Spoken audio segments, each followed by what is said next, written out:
hot takes. Let's be real.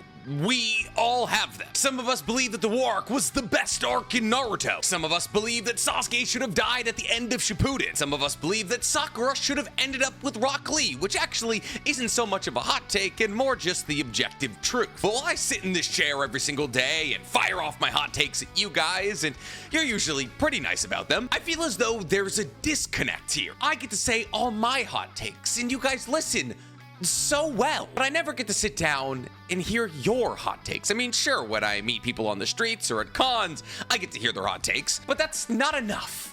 I want to put my ear to the ground, to the chest of my average follower, and truly dig to the core of what your Naruto and Boruto hot takes are. Because I'm a man of the people, and I need to know how you guys are feeling. Which is why yesterday I took to my ever-useful community tab and typed out a little message asking my followers to give me their Naruto and Boruto hot takes. And let me just say, things got a little bit spicy. I'm gonna come out and say it. Some of the takes placed in the comment section of this community tab post are awesome, while others are a bit lazier and a bit more convoluted and also just highly common. See, because while there's nothing wrong with having a hot take that other people agree with, I feel like intrinsically, if I hear this hot take over and over and over again, it's not really a hot take anymore. It's like a lukewarm to room temperature take. It's like, okay, man, yeah, everybody agrees. It's like, hey, Kaguya being revealed at the end of the 4th Great Shinobi World War was a bad ending for Naruto. That's not a hot take. That's just the objective truth, which is why today I'm going to be going through the hot takes given to me by my followers and giving them grades from F tier to S tier. Yes, that's right, ladies and gentlemen. Today, we're making a tier list of your Naruto and Boruto hot takes so that we can once and for all crown what is the greatest hot take in the Naruto-Boruto fandom, and possibly lay to rest a couple of hot takes that are no longer hot or are just objectively false. But before we get to tiering anything, guys, please, for me, like this video, subscribe to the page, and hit that noti bell. And if you love the idea of me breaking down anime hot takes, you're gonna love my other channel because I'm doing this exact video, but for the Weeb Commander, where I talk about all other anime that aren't Naruto or Boruto. So if you don't get your hot take read in this video, if you go place a hot take in my Weeb Commander community post, you still might get a chance. And if you just like the idea of anime hot takes being thrown out into the universe, then you're gonna love my podcast, Otaku's Anonymous, where me and Danny Mata break down everything that happened in anime and manga this week. It's available on YouTube, Spotify, and Apple Podcasts. So, first off, this is the first tier list we've ever made on this channel. Well, I could technically probably do a stream doing a tier list of every Naruto character, or every Naruto villain, or every Naruto weapon, or every Naruto jutsu. Streaming's a lot, and I don't need people yelling me at real time when I put Kabuto in F tier, but everybody wants him in B tier or something. Now, you can only yell at me in the comments, and that I can live with. Now, the beauty of doing this in the format of a tier list as opposed to a ranking is that I can just scroll my community post answers and not worry about trying to slot them into numbers representative of how good I believe the hot take is. But that's a bit too much BTS. Let's get on with the video. But before we get into the video, I'd like to acknowledge the fact that this post garnered 1,200 comments. So if I don't get around to your hot take, I apologize. There is physically no way I could get around to even 1% of these answers. Actually, we'll probably end up doing about 1%. But since we're talking about the number one, let's talk about the number one comment on my feed. A comment left by RavenDark347 that said the light novel should have gotten a good adaptation before Boruto aired. The studio really missed a chance on this one. And let me just tell you, there's a reason this is the number one comment. Raven Dark is cooking. Let's quickly break down how the light novels have been treated by both Naruto and Boruto and why it's so wrong. But not as wrong as the average fan thinks it is. See, while only 2 of the light novels have ever gotten a manga adaptation, those being Sasuke Retsudan and the Steam Ninja Scrolls, much more than 2 of the light novels have been adapted into the anime. See, because while the Steam Ninja Scrolls and Sasuke Retsudan were both adapted into Boruto, those weren't even the first light novels that Boruto adapted, though they were the most famous, if famous is the correct word, as the adaptation of both of these light novels was seriously lacking. Boruto's adaptation of Sasuke Retsudan not only wasn't that well animated, but it also made the Chimera-esque Edo Tensei dragons that Sasuke was supposed to be fighting against basically just dinosaurs. It was, which was an interesting choice. They also forgot to adapt some of the cooler and stronger moments from Sakura throughout the course of Sasuke Retsudan, and missed out on a lot of the feeling of romance between Sakura and Sasuke that Sasuke Retsudan is supposed to establish. See, because while Sasuke Retsudan is technically about Sasuke trying to get the polar particles to help Naruto cure his possible chakra illness, the real core proponent of Sasuke Retsudan is to solidify that Sakura and Sasuke love each other very much. Now, as for the Steam Ninja Scrolls, there's a reason that Kishimoto decided to mangafy this light novel even after Boruto had made an anime adaptation, and that's because the original Boruto anime adaptation gave us the Spark Notes version. It was short, cut out a lot of the more interesting talking points, changed a couple of crucial talking points, and overall was just kind of a general bastardization of the light novel. Though it did obviously accomplish the goal of Mirai, Kakashi, and Mike Guy going on a hot springs trip that eventually gets derailed into Joshinism, which raises a couple of crucial points about whether or not Joshinism is something that's achievable for people outside of Hidan, a question that we never actually get answered. But while the adaptation of those two light novels is certainly the most famous, everything that happens from episode 1 of Boruto to episode 37 of Boruto is a light novel adaptation. There is 5, I guess you could call them prequel light novels in Boruto, which go by the names of The New Leaves Soaring Through the Blue Sky, A Call from the Shadows, Those Who Illuminate the Night of Shinobi, School Trip Bloodwind Records, and The Last Day at the Ninja Academy. And to break it down into individual stories, the first light novel basically just introduced the new generation of characters like Boruto, Shikadai, Chocho, Inojin, Sarada, Sumire, the rest of them. The second light novel introduces the Shin Uchiha arc. The third light novel focuses on Sumire's backstory and Nue being created by Danzo and Sumire's father using Hashirama's cells, and Sumire's father forcing the will of destroying Konoha onto her because her father was blindly loyal to Danzo, who Konoha kind of killed. The fourth light novel focuses on the new Konoha 12's trip to the Mist Village and the foundation of the new Blood Mist Village and the new Seven Swordsmen of the Mist. That introduces characters like Yagura to the mix. And the fifth light novel, known as The Last Day at Shinobi Academy, covers everybody graduating from the Shinobi Academy. And this is the shortest out of all of the novels, as it's only adapted in episodes 36 and 37. But it's basically like the final test of the new age Konoha 12 trying to test out of the Shinobi Academy. I'm gonna stop calling them the new age Konoha 12 because there's not 12 of them, but the amount of them is somewhat obscure. Like, do I count the anime canon people? And I'm pretty sure that Denki is manga canon if I remember correctly, but like, is Iwabe? I'm just gonna call them the Konoha 7 because it's Team 10, Team 7, and Sumire. Just ignore the fact that Sumire has her own team of Chakra Cat Girl and Chakra Trumpet Girl. But still, the important takeaway from all of this is that the Steam Ninja Scrolls and Sasuke Retsudan are not the first light novels that Boruto has adapted. Though, are they the light novels that we wanted adapted? No, not really. These light novels were created so that the manga had a bit more time to get ahead of the anime before the anime started chomping into manga canon content. So not necessarily exactly what we're looking for. But the history of starting a Naruto IP's anime with light novel content is not actually unique to Boruto. See, because before the prologue arc or the Land of Waves arc was made into manga, it was actually the light novel Naruto Innocent Heart Demonic Blood that was later, after it was written by Masashi Kishimoto, adapted into a manga that was adapted into the anime.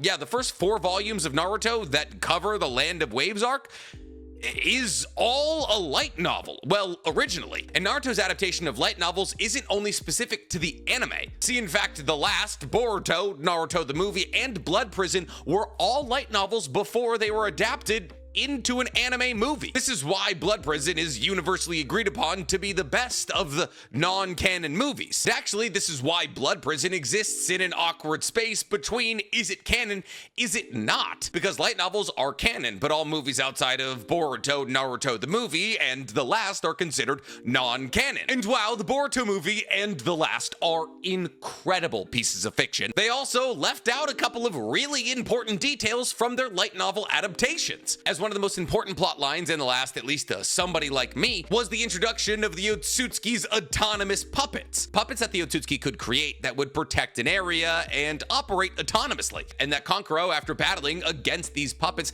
found a way to make his chakra threads so incredibly thin he could control his puppets from kilometers away. A massively important update in the power scaling of ninjutsu all across the globe, never once mentioned in The Last. Now, Boruto, Naruto the movie's novelization was pretty much exactly what happened in the anime, so all good there. But we're talking a lot about Boruto and the movies here. Did Naruto ever take a break from its manga canon and adapt a light novel? Well, yeah. Kind of. Well, actually, not even kind of. Yes, they did. See, Naruto's anime actually ends with the adaptation of 3 light novels. Those being Shikamaru Hiden, A Cloud Drifting in Silent Darkness, the story of how Sai and Ino hook up in the Land of Silence, Sasuke Shinden, the Book of Sunrise, that tells the story of the Land of Hot Water and the Shinoiki clan. You know, the clan with the Katsuragan that was forced down into the ravine with the bubbling hot iron water that Sasuke stumbles upon and realizes that one of them is in some underground fighting ring and ends up battling against them and saving them. Yeah, that story told at the end of Naruto is an adaptation of Sasuke Shinden. And then Naruto's anime does actually end with its 3rd and final adaptation of a light novel, Konoha Hiden, A Perfect Day for a Wedding, that tells the day of when Naruto and Hinata got married and when Naruto asked Saruka to walk him down the aisle. Now, technically, this does mean that only 2 out of the 4 Hiden novels have ever been adapted into the anime space, as Kakashi Hiden, Sakura Hiden, Gaara Hiden, and Akatsuki Hiden have never been adapted, but almost all of the Shinden novels, at least in some capacity, have been adapted. See, the most famous of the Shinden novels is not Sasuke Shinden. It's Itachi Shinden, Book of Bright Light, and Itachi Shinden, Book of Dark Night. Now, while the majority of these Shinden novels have not been adapted, key aspects have been taken from the Shinden novel and applied into things like Kakashi's backstory. And thus, the Shinden novels have been used as kind of guidelines when talking about Itachi, Shisui, or Kakashi's backstories, though never directly adapted themselves. However, technically, these aren't the only Shinden novels, as there's also the Naruto Shinden novels, of which only 2 have been adapted, and one of their adaptations is my favorite thing Naruto as an IP has ever done. See, one of these Shinden novels we've already talked about, Konoha Shinden Steam Ninja Scrolls. But the other Shinden novel that's been adapted in Boruto is Naruto Shinden Parent and Child Day, where Naruto runs around all day trying to get Himawari a Kurama doll, and we see all of the Konoha 12 hanging out with their children. Chocho and Choji enter an eating competition, Shikadai and Shikamaru complain about things together, and Naruto tries to be a good father for once in his life. It's adorable. It's genuinely my favorite thing Naruto's ever created, and if you haven't seen it, please go watch it. It will heal your soul. Now, I know for a fact that Shikamaru Shinden has never been adapted, as Shikamaru Shinden revolves around the land of Stone Daimyo trying to start a 5th Great Shinobi World War. And Shikamaru diffuses by bringing all of the world leaders from all across the continent together and then putting Naruto in front of them to give a speech about love, peace, and also the sharing of technology. But admittedly, I haven't watched like 50% of the Boruto anime canon episodes, so I don't know if they've adapted Sasuke Shinden, which is a story about Sasuke and Konohamaru getting blown up on a train and then a bunch of misfortune happens. Now, outside of everything that I've already yapped about, the only other light novel that's ever been adapted that doesn't lie in another series is Naruto Mission Protect the Waterfall Village. It's a story about Naruto and Team 7 protecting the Waterfall Village from essentially a coup focusing around the usage of hero water, which allows for those who drink it to increase their chakra X-fold. However, whatever X-fold they increase their chakra, they decrease their lifespan. Now, the reason that I saved this light novel for last is because out of all of the light novel adaptations,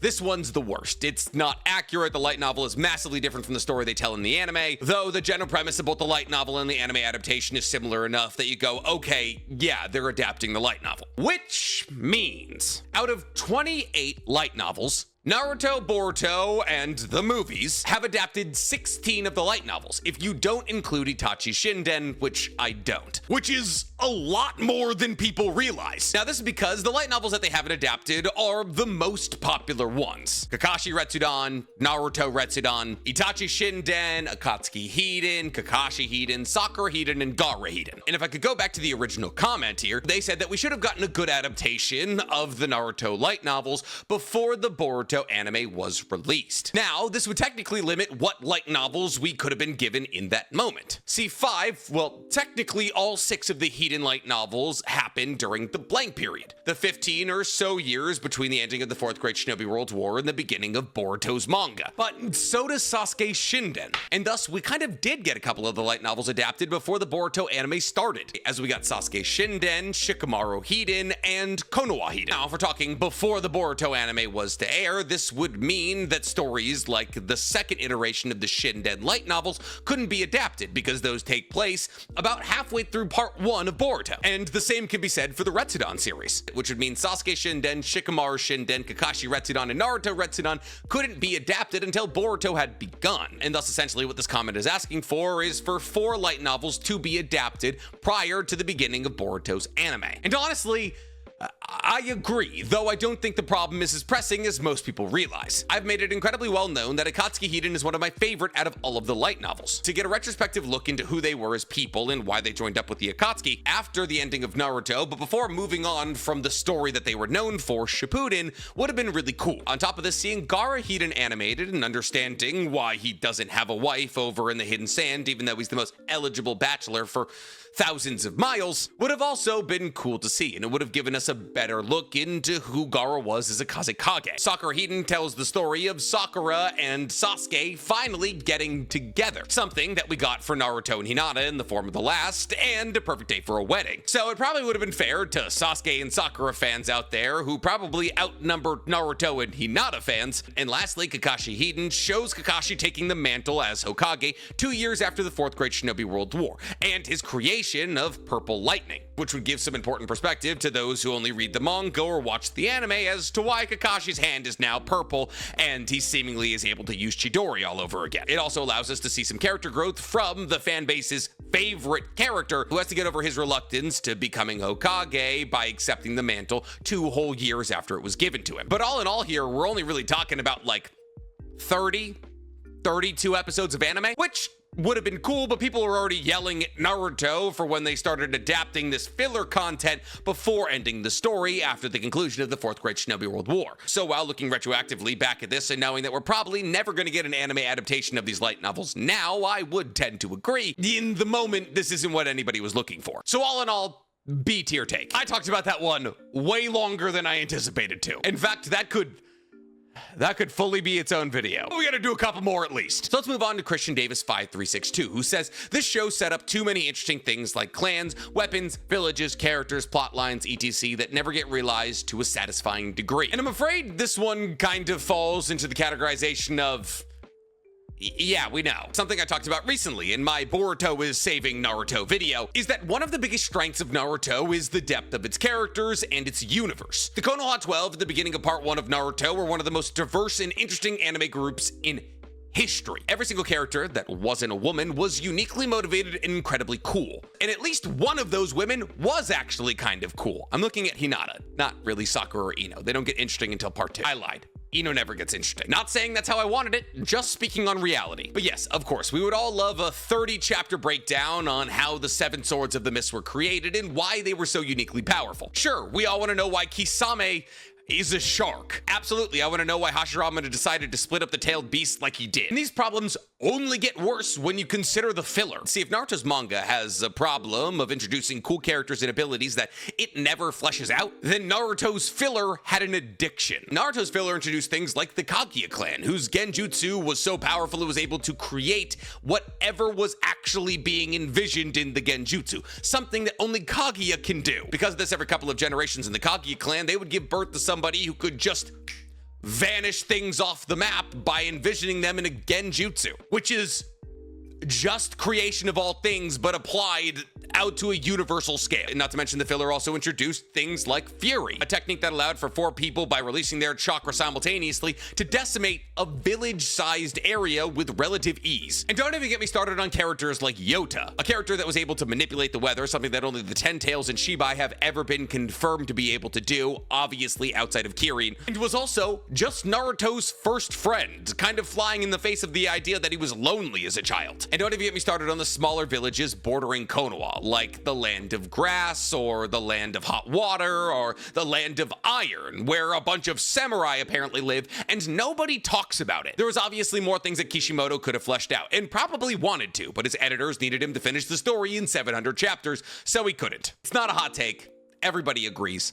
D tier. Let's move on to Dwanced Martin 3429, who says that Kaguya should have been hinted at in the war arc and actually become an important villain in Boruto, which I've never heard before, And yeah, basically what I believe Dwanced is driving at here is that there was really no reason for Kaguya to be introduced in the war arc. And that in fact, introducing her during the war arc is wasting her character. And no, I agree with this. Here's the thing about Kaguya. When she was sealed by Hagoromo and Hamura, obviously the chakra of the Ten Tails was sealed inside of Hagoromo, while they were also making her the center of a six-pass Shibbaku Tensei, essentially generating what would become the entire moon around her. Now, obviously what spins out of this is Black Zetsu jumping out of her sleeve and trying to get somebody to awaken the Rinnegan so they can call the Ghetto statue back down to Earth so that the Ten Tails can be reawoken and its chakra can be given back to Kaguya, who can then rampage against the Earth, eat the chakra fruit, and move on to another planet. But what if instead, at the end of the Fourth Great Shinobi World War, Madara remained the final villain, and Madara was defeated by Team 7, much in the same capacity that Kaguya was defeated by Team 7. And the Ten Tails chakra was pulled out of Madara just like it was pulled out of Obito, and all the tailed beasts return,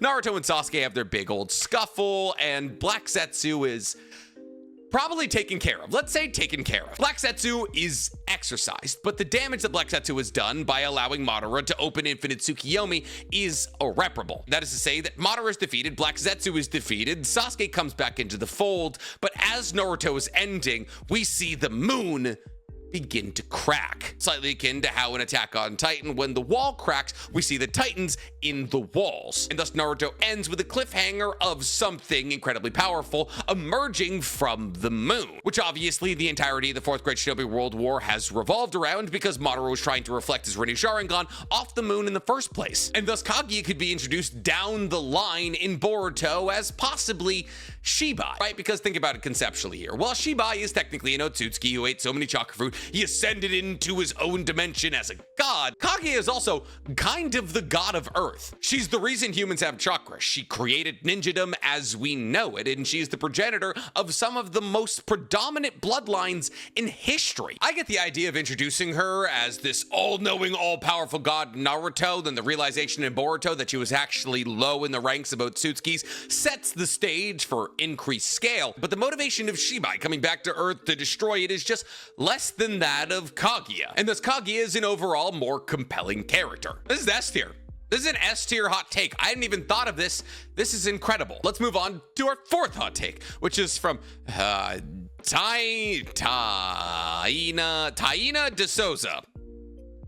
8955. Pretty sure I nailed that. Who says Neji's death was tasteless. He died in the same way his dad did, protecting a main branch Hyuga. It should have been Hayashi instead. Hayashi dying, saving the son of his twin that died to protect him, would have been poetic. And listen, this one's interesting, because the idea that Neji's death is stupid might as well just be accepted fact. We all completely know and acknowledge the fact that Neji died in order to make Naruto and Hinata closer so that their relationship and romance would make more sense down the line. We can sit here and make the argument all day long that Neji had enough chakra to either use a rotation or just any version of 8 trigrams, 64 palms to knock away some pieces of wood. Now, the only argument against this working is that Neji was possibly out of chakra and the wood was too big to redirect with the 8 trigrams, as we had already seen multiple Hyuga members use air palm to redirect these giant wood splinters as opposed to 8 trigrams. But still, then you could make the argument that Neji should have just simply used air palm, or Hinata should have just simply used air palm, and thus the reasoning surrounding Neji's death makes even more sense the more you look at it. But that's not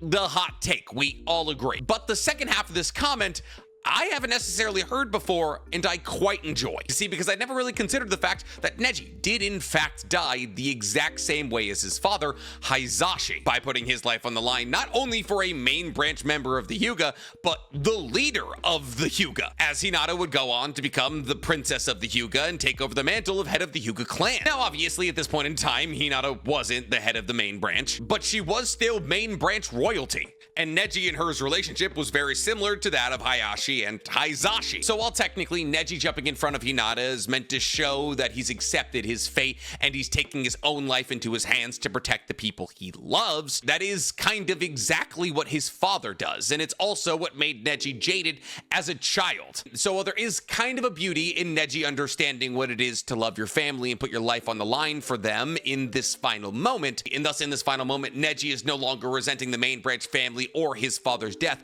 as he's choosing to go out the same way way, which is kind of beautiful if you think about it. I do think it would have been more compelling narratively if it was actually Hayashi who put his life on the line for Neji and Hinata and Naruto. Though, my god, would it have looked incredibly silly if Hinata jumped in front of Naruto trying to die, and then Neji jumped in front of her, and then Hayashi jumped in front of him. It's like, hey guys, if there was enough time for 3 people to react to these wooden spikes, why didn't Naruto just move? And if it was actually Hayashi who put his life on the line here, there could have been a beautiful moment where he grabbed Neji by the face and says, "You look just like my brother, god, I miss him so much," or something like that. And in that moment, Hinata would have had to step up as the new head of the Hyuga clan, which would have been a really beautiful moment for her. And therefore, I do kind of agree with this take, but only because the poetic nature of Neji's death is so lost on your average Naruto fan, because we're also wrapped up in how he died, not why. Because Neji's death is actually very beautifully poetic if you go past the whole he's a toothpick holder thing. Plus, I think the impact of Hayashi's death would have been equal to the impact of Neji's death, and it probably would have propelled Naruto and Hinata into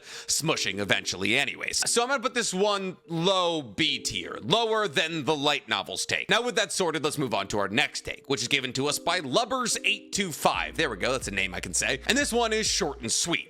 Might Guy should have been a pot of ashes. Now, while some people will tell you, well, everybody feels this way, this isn't a hot take. No, they don't. There are many people who are very happy that Might Guy is still in the story. But let me tell you, right now, he shouldn't be. I am in blind agreement with Lubbers. See, here's my thing. If Might Guy were to bounce back after this battle against Madara and learn how to fight with half a foot, then absolutely keep him in the story, so long as he stays relevant. Might Guy, though I would hate to see Kakashi lose his husband, not only loses half a foot, but also loses all plot relevance after his battle against Madara. And thus, in the only moment that we ever truly see the 8 gates open, not including his father might die, of which he definitely did die, Might Guy more embodied the name of his father than his own father, because while he might die, he didn't. And thus the gravity of this moment is unfortunately lost on us. Might Guy loses half a foot, which would just make him the greatest NFL kicker of all time. But then the man dedicated to youth and the perseverance of soul is wheelchair bound for the rest of his life? You're telling me Might Guy wouldn't figure out how to walk with 1.5 feet?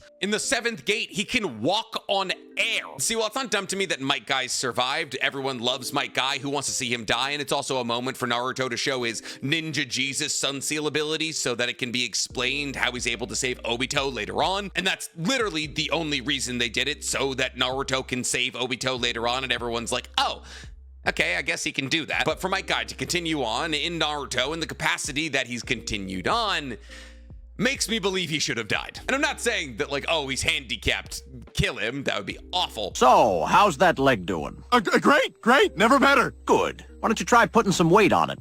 Sure. Yes, oh, that's good. But what I am saying is that his injury sidelining him for the rest of his entire life just isn't in line with who Might Guy is. And yes, he walks on his hands sometimes, but it's Might Guy. Half a foot wouldn't slow him down. I mean, we got Hashirama cells, Shinobi wear, and full-on cyborgs. Get the man a prosthetic foot. A tier, because while it is a popular hot take, it's also still incredibly correct. Let's now move on to Itachi Uchiha Mangekyo, who says as much as we all hate Danzo, he's still a very, very well-written character. This one was written for me. I can't help but feel like this one was written for me, because this comment has put me in a complex. See, I absolutely agree with this hot take, but I've also been screaming about how Danzo is my favorite villain on this page for 3 years. And so I don't know how common this hot take is, because I yell it louder than everybody else. Because here's the thing, the fact that the entire Naruto fandom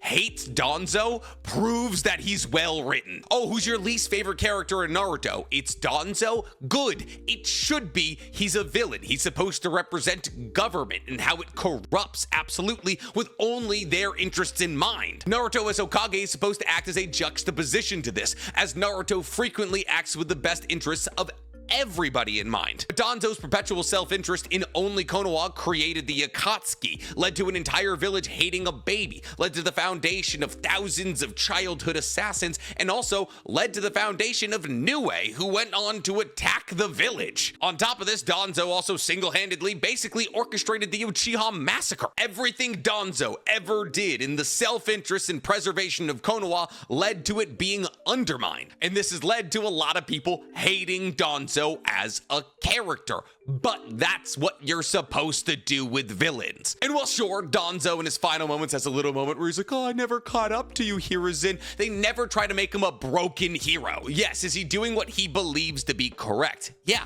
almost every single villain is. But even in the face of massive failure, every single time he tries to do something he believes correct and very much realizes probably isn't, he perseveres and messes things up even worse. Without Danzo, Naruto would have grown up a regular child. The Akatsuki never would have been founded. Sai could have grown up with a brother. And oh yeah, the Uchiha probably would have had a conversation with Hiruzen that would have resulted in peace times as opposed to the coup. But complete selfishness to his own ideology and blind loyalty to Konoha time after time destroyed pieces of Konoha. And he got away with it because that's what governments do, until a rogue shinobi, a rogue asset, took it upon themselves to take out that government. He is the best written villain in Naruto and is possibly one of the best written characters in Naruto. S tier take, but I might be biased. I'm gonna do two more because there's two in these comments that I find very interesting. Next up, we have Bean Crusader 9243, who says that Shikamaru should have been the housewife and Temari should have been the breadwinner. It just makes sense for who they are as characters, and honestly, I tend to agree, and I've also never heard this said before. Boruto's complete and utter dedication to making every single woman from Naruto a housewife and therefore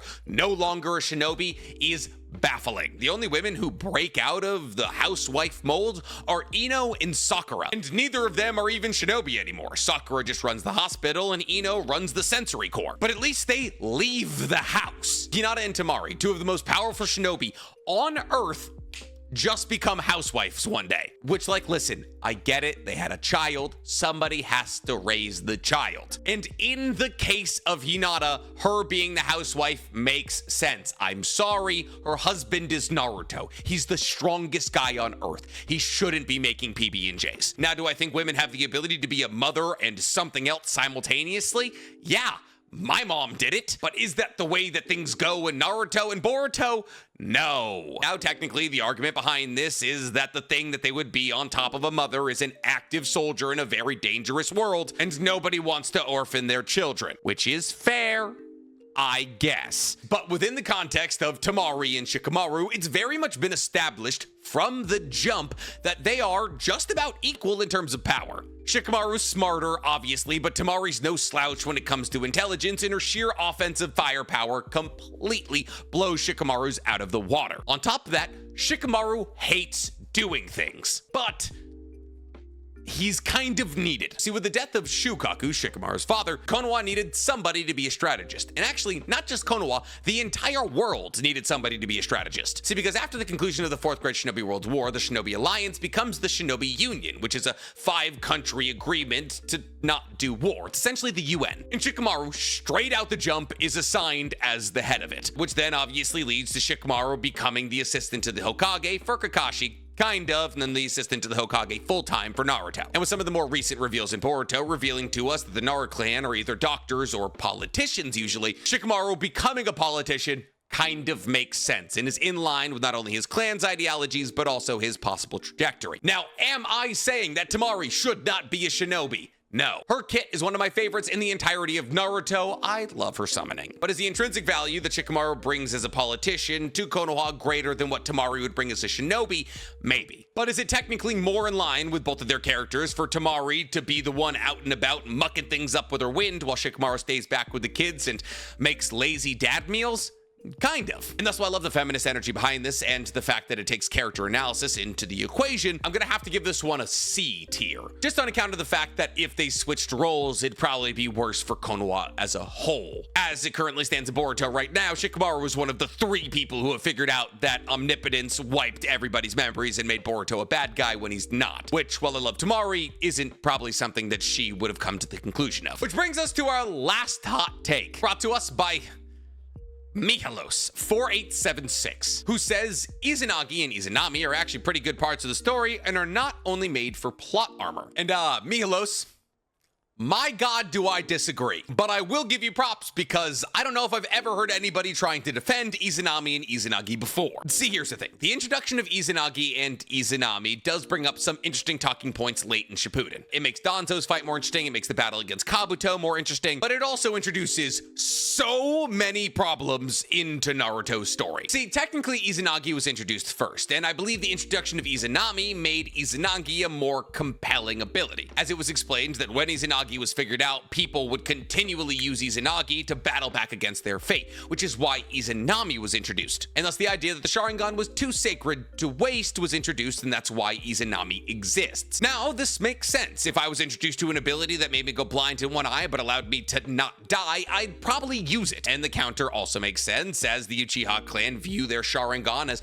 basically a holy relic, and thus the creation of Izanami to stop people from rallying against their fate kind of makes sense, until you realize the usage of Izanami in itself is highly hypocritical. See, using Izanami to stop somebody from using Izanagi blinds one of your Sharingan. And the ideology behind using Izanami to stop somebody from using Izanagi is to stop them from wasting their Sharingan. Now, there's also the aspect of it where you're rallying against your fate and that you should accept your fate and live your life as it was meant to be lived, which is what makes the introduction of Izanami a bit easier to swallow, but at its core, it's hypocritical. On top of this, the introduction of Izanagi and the capacity of Obito's fight against Konan is just plot armor. Like, straight up and down plot armor. Also, introducing an ability that only costs the blinding of one Sharingan that allows you to essentially become God for roughly a minute isn't a great idea as a storyteller, because people like Danzo get to exist. There was a character in Obito, the first person to ever use Izanagi we ever saw,